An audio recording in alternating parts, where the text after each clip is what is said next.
सेवा करो। अब आस्था आर्या जी आएंगी, कुछ देर के लिए आपसे चर्चा करेंगी, 10 मिनट के लिए। आस्था आर्या जी, एक बार तालियां में स्वागत करते हैं।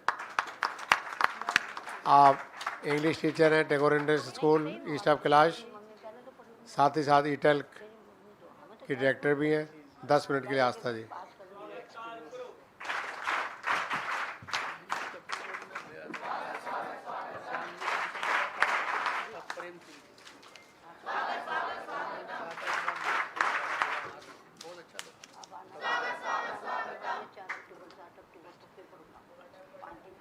सभी को मेरा प्यार भरा नमस्कार, नमस्ते। हाथ जोड़कर सभी नमस्ते करेंगे मेरे साथ।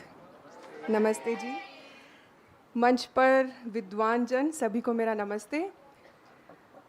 कल हमने सीखा था कि जब हम नमस्ते करते हैं तो हमारे दोनों अंगूठे हमारे हृदय के पास जाते हैं, और हम जब सामने झुककर नमस्ते करते हैं तो इसका मतलब ये होता है कि हम सामने जो हमारे गुरु हैं, हमारे बड़े हैं, उनका अभिवादन कर रहे हैं, नतमस्तक हो रहे हैं। तो इसी के साथ मैं अपनी बात शुरू करूंगी।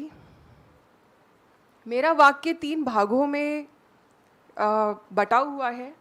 पहले मैं आपको एक छोटी सी कहानी सुनाऊंगी, उसके बाद मैं आपको बताऊंगी कि कैसे आपको अपने आप को इंट्रोड्यूस करना चाहिए, और तीसरी हम एक छोटा सा गीत साथ में गाएंगे। तो कहानी से शुरुआत करते हैं। एल्बर्ट आइंस्टाइन का नाम किस किस ने सुना है? अरे वाह, सबने सुना है। कौन थे एल्बर्ट आइंस्टाइन? कोई बता? साइंटिस्ट थे, और अगर हम प्रिसाइसली बोले तो फिजिसिस्ट थे। उनकी थ्योरी ऑफ रिलेटिविटी बहुत फेमस हुई थी और आज तक फेमस है। वो जर्मनी के साइंटिस्ट थे। तो एक बड़े ही मज़ेदार किस्से हैं। हम जनरली जब पढ़ते हैं किताबों में तो हम पढ़ते हैं कि किसी ने क्या आविष्कार किया, लेकिन हम उनकी पर्सनल लाइफ के बारे में बहुत कम पढ़ते हैं। वो हम तभी पढ़ते हैं जब हमें वो इंसान बहुत रोचक लगता है। तो जब मैं छोटी थी तो मैं फ़िज़िक्स पढ़ती थी, तो मुझे खास समझ नहीं आती थी। मुझे लगता था कि क्या चक्कर है कि आप यहाँ से शीशा देखो, वहाँ से रेज़ निकलती हैं।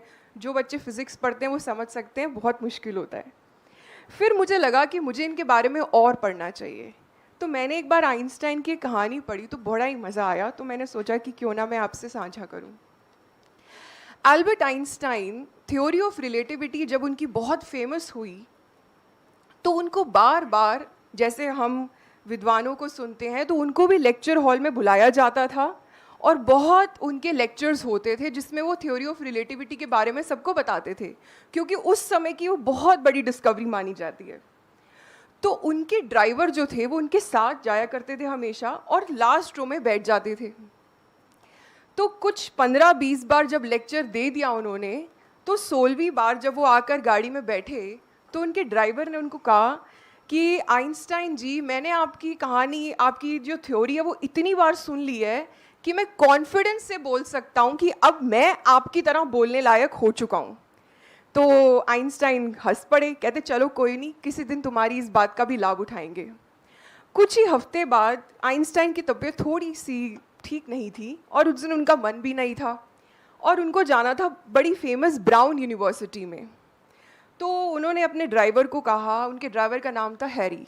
कहते हैरी, क्या आज तुम मेरी टोपी लगाकर, वो टोपी लगाकर लेक्चर देते थे, तो सबको एक उनका हुलिया पता था, लेकिन ब्राउन यूनिवर्सिटी में उनको कोई जानता नहीं था, वो नए थे। तो उन्होंने कहा, क्या तुम ब्राउन यूनिवर्सिटी में मेरी जगह लेक्चर दे सकते हो?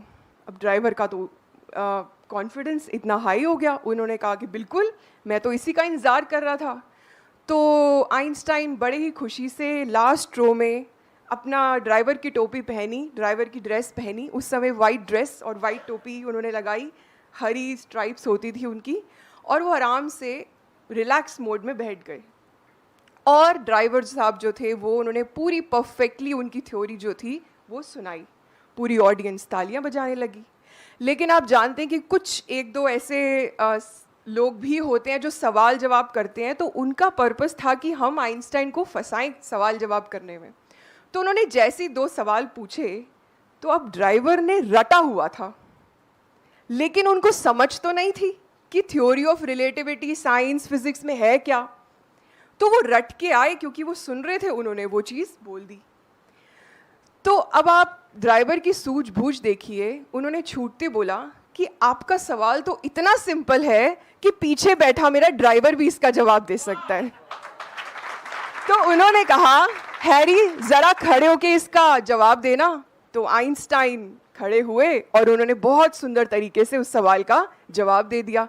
तो जिसने जवाब पूछा वो शर्मसार हो गया कि मैंने तो अपनी तरफ से इतना मुश्किल सवाल पूछा था, लेकिन इनके ड्राइवर तक को ही आंसर पता है।